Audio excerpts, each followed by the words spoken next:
Today on Talk Stoop, it's all about lights, cameras, action, featuring some of the best talent from the silver screen. Let's talk about it.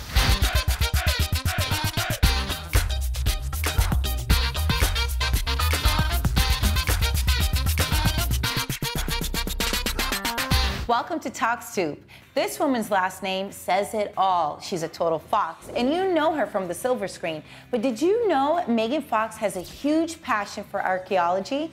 We dig into that. No, literally, and so much more. Megan, I'm so happy you're here. Thank you. Well, now you have a brand new show. Congratulations, and I'm obsessed with this because I love learning about ancient civilizations, mysteries.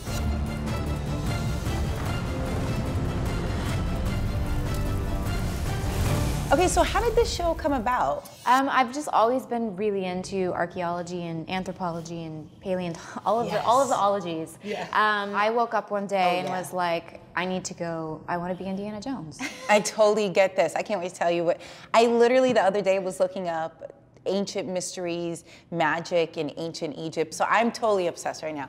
What was the biggest revelation that you found out? So this one, I mean, I learned a lot of stuff about Vikings. I wasn't really familiar with that at all, but to opening up the idea that there could have been an army full of at least 1/3 women actually fighting in Burqa, right? Burqa? The Burqa warrior. That was the Burqa place. warrior. It was the Burqa grave, and they just I think it was uncovered in the 90s. Okay. But they didn't have the science to test the DNA until recently. Oh my gosh. And it was a female, of course, who was like, we should test the gender of this individual. Right. And everyone was like, why? It's a man. And Of she was like, course. no, I'm going to do it. And she did it, and it was a woman.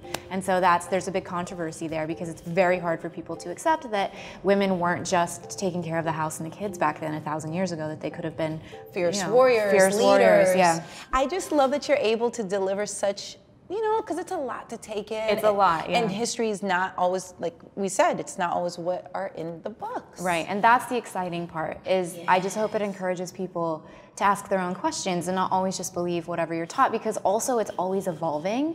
And so something that we thought we knew for 70 years, they're discovering now is actually not true and that they were wrong about. So all that stuff we learned in school, you have to just sort of throw it away. Okay, so congratulations on that. I love this show. I'm so happy the Travel Channel made this happen and believed in your vision, because it's like the best. What would you say has been your favorite role up to now? Probably Jennifer Check and Jennifer's Body. Thought you only murdered boys. I go both ways. There was one part of shooting that where I was eating fake blood out of a fake corpse that was cut open. I'm like hunched over like a, I don't know, like a hyena or like a weird creature. I know.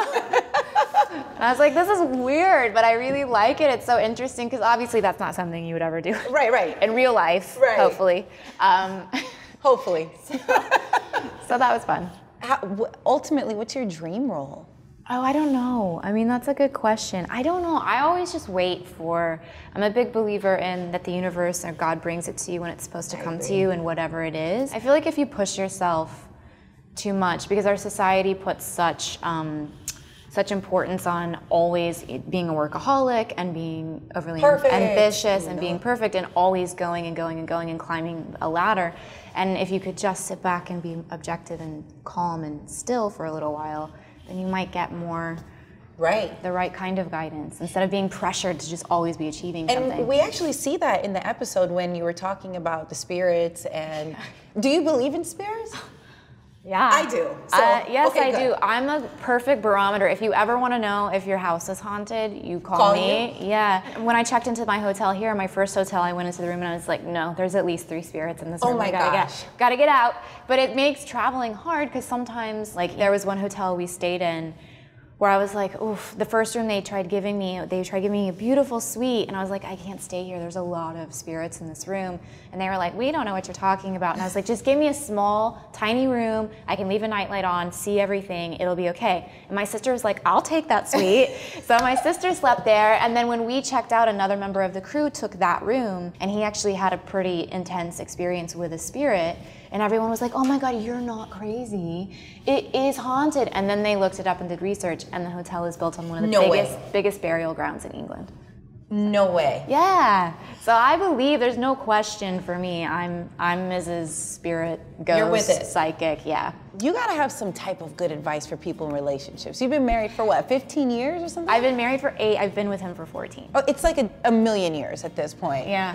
What's the best piece of advice, you know, for a good, healthy relationship? I think both people have to be willing to take responsibility and to be humble and admit where they are weak and to be able to seek whatever kind of thing that will help you get through that, whether it's traditional therapy.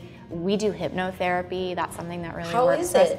I love it because there are a lot of blocks you have that you don't realize you have that are in your subconscious that come from things that happened to you when you were young. Like, for instance, if you saw your mom get really frightened by a dog when you were 3, you might think you like dogs, but there's a subconscious thing that triggers in your brain where if you're walking down the street and a dog is barking, you might cross the street and you don't even realize that's why you're doing it. Right.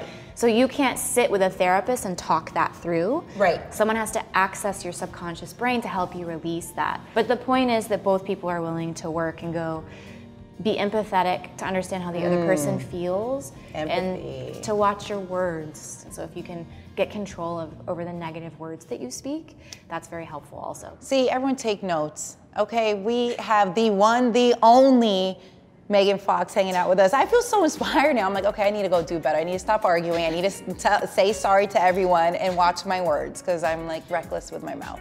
But thank you so much for hanging out with us today. And I'm so excited about your brand new show.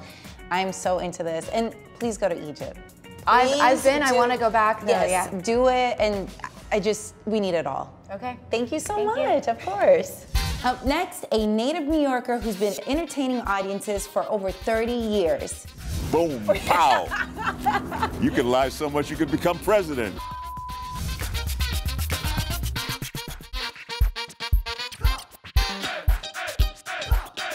What does Hellboy, The City of Lost Children, and Quest for Fire all have in common? The distinctive talent that is Ron Perlman, starring in all of these iconic films. But don't sleep on Ron, because he just came out with his newest film, Asher, and it's a good one. New York's very own Ron Perlman hanging out with us. Well, look, we brought New York to you. Did we do okay? How do you think we did in LA? You don't get a lot of mountains in Brooklyn. Yeah. No. But you come back home. But the parking here is phenomenal. Yeah, this is great. This is amazing. Let's talk about your new film, Asher. All I want is a life.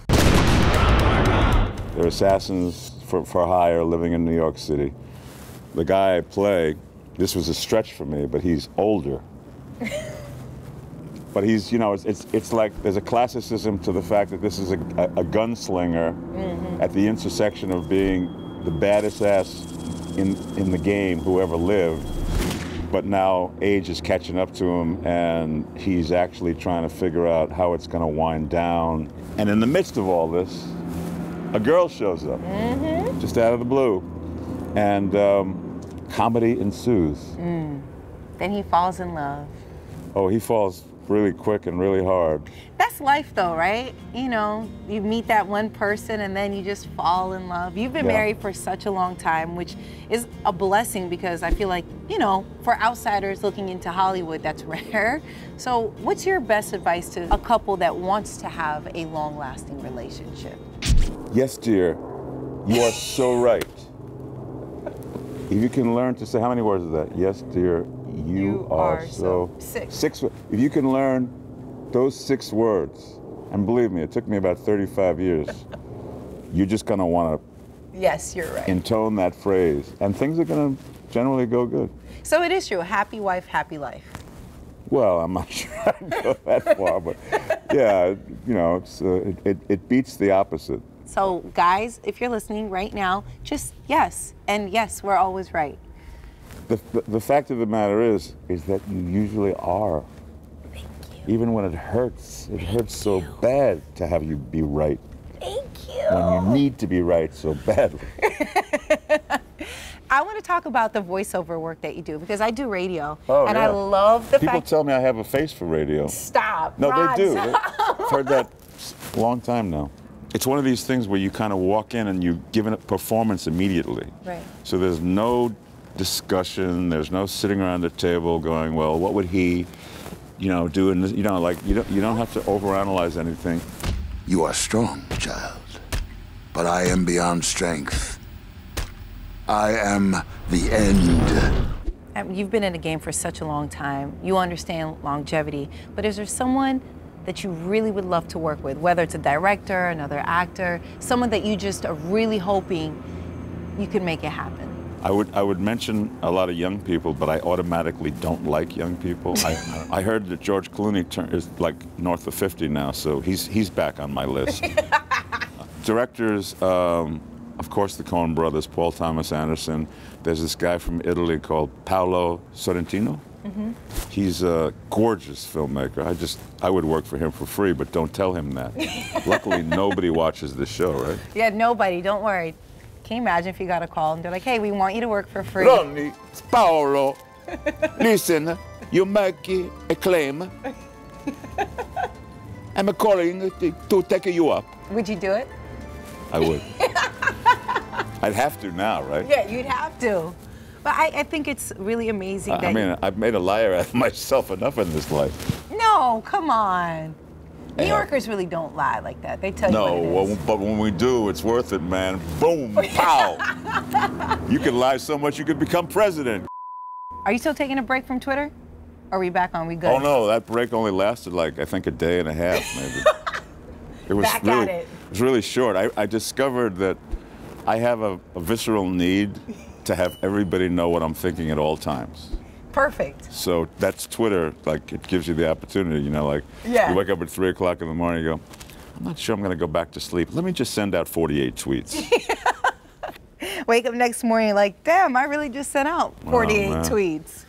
Ron, thank you so much for stopping by. I know it's not really Brooklyn, but we tried. We wanted you to feel back out home in New York. It's the thought that counts, man. I mean, look, we're in the land of magic, man. This right. is the New York street of Universal Studios.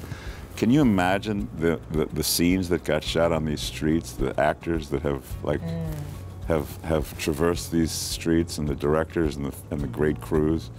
This is an honor to be here, especially to be here with you. Oh, thank you so much, Ron. It's an pleasure. honor to be here with you. Thank you so much, and thank you for always speaking up for the truth. I really, really appreciate it. You know how we do. Show me the money. The one, the only Cuba Gooding Jr. He's coming up next. Show me the money, you know? Talk Stoop is sponsored in part by the Tribeca Film Festival, April 24th through May 5th. Get your tickets now at tribecafilm.com. I have to say, it's hard to think of a guest we've had on this show that beats Cuba's energy. This guy has enough energy for you, for me, for him, her, everybody. Everybody's gonna get some energy. We were just talking about you coming back home to the Bronx. They miss you. Cuba Gooding Jr., what's up, man? You know, just been international. You know? Yeah, I see you out here. Yeah. And now you're gonna do Broadway. I'm doing here. Broadway, yeah. New yeah, York City. I know. Chicago, the musical. This is amazing, No, man. it's great. I did 4 months of it on the West End in London. Right. Playing Billy Flynn. And they said, you know, do you wanna bring it to Broadway? I said, yes, I do. Yes, I do. And here I come. How's it different, I guess, doing it here on this Broadway versus somewhere else? It's the energy of the audiences that I can't wait for. You know, playing Billy Flynn in a musical, singing and dancing eight shows a week, 6 days a week is gonna be phenomenal. It's gonna be I didn't know you could sing like that. You know?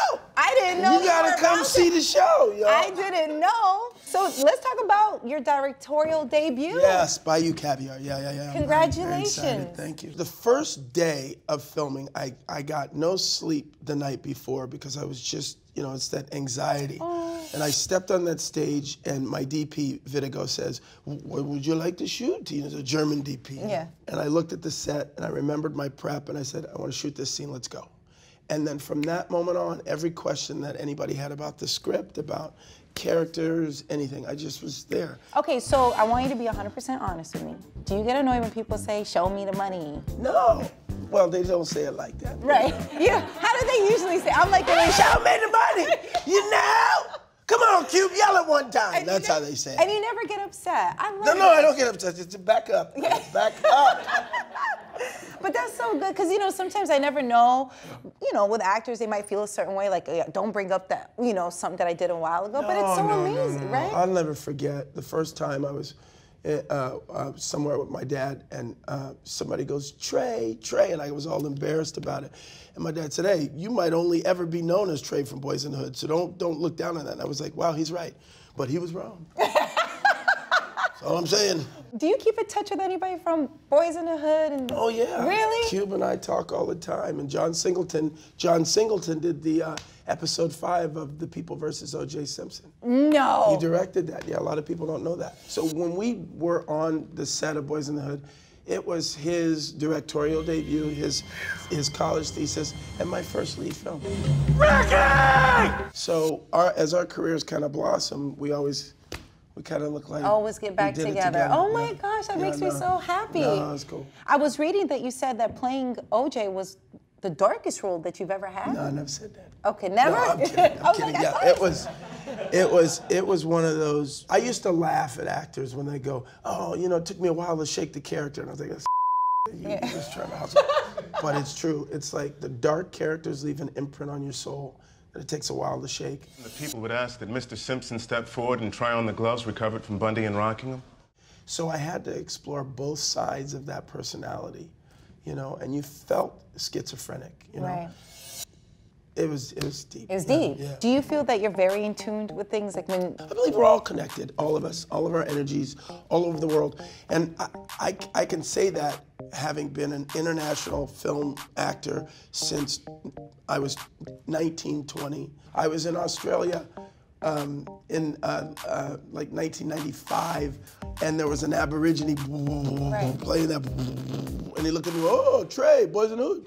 That's a true story. That's a true story. So when you think of that, I know it's crazy, but when you think of that as us, as a nation of people, as a world community, we're really closer connected than we want to believe we are. Do you look out for new actors? Like 100%. 100%. You got a resume? I can't act. I could play myself. I could be like, hey, that's all I'd ever want you to do. Just me, myself. That's all you. That's a real actor is when you're playing yourself. I'm already in, guys. Here we go. No. Razzle dazzle. Razzle dazzle. I'm excited, and here you are back home. 8 shows a week, 6 days a week, right down the street. This is so amazing. Congratulations. Sitting on the stoop. Thank you so much for hanging out with us today. Welcome back home, and stay home. Thank you. Stay with us. Up next, a true silver screen darling, Judy Greer. It is totally different being on a set as an actor than as a director.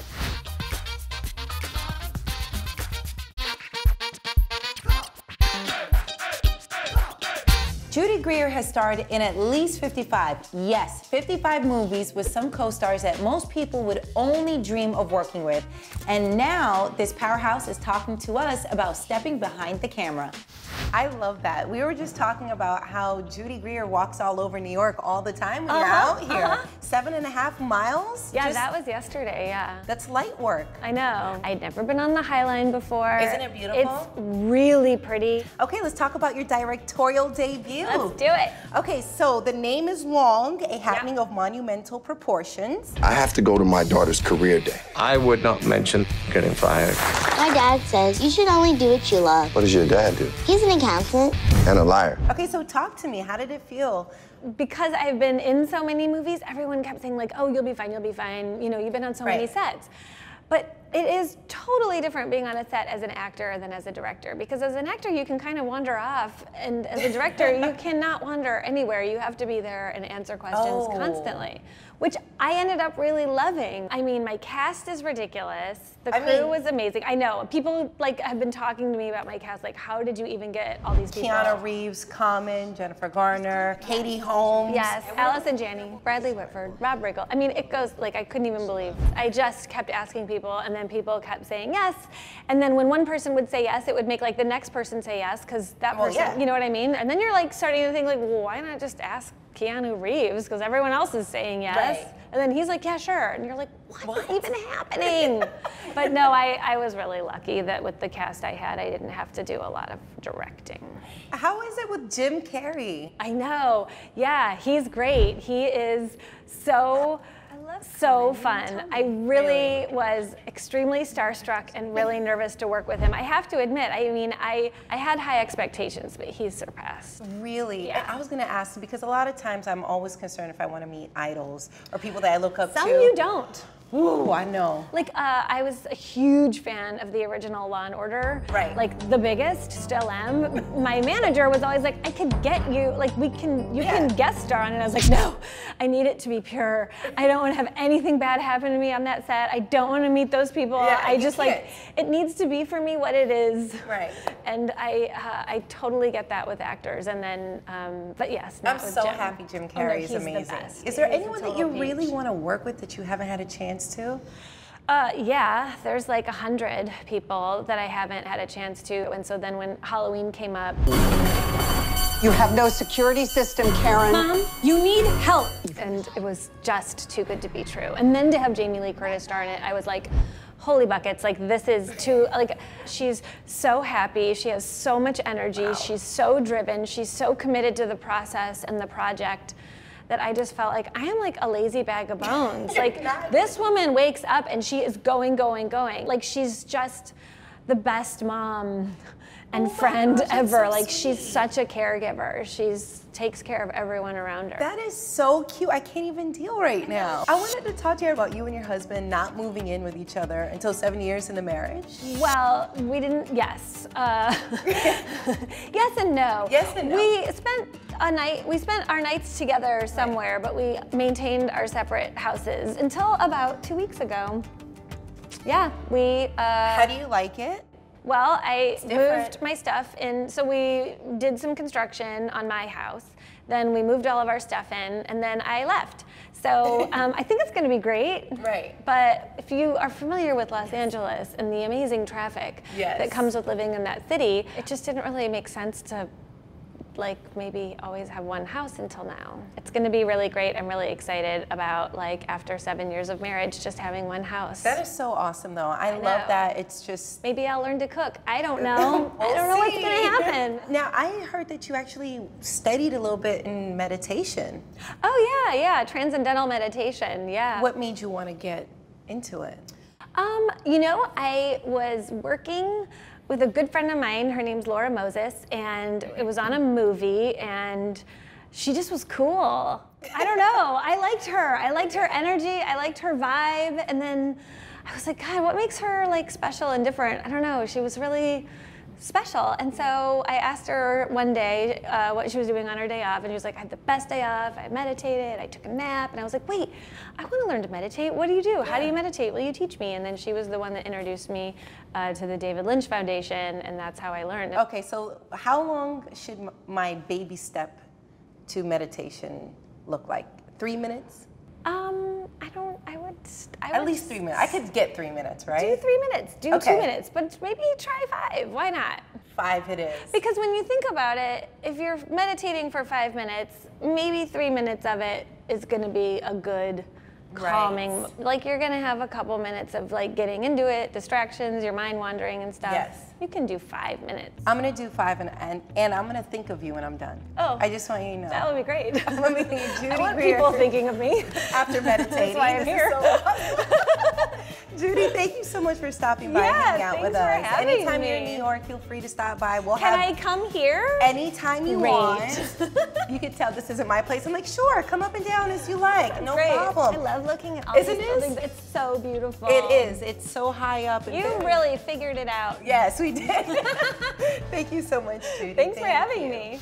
I hope you had as much fun as I did with these phenomenal movie stars who I know we'll be talking about for decades to come. If you want to see any of these interviews again, just head to YouTube and search Talk Stoop. Thanks so much for watching, and I'll see you next time.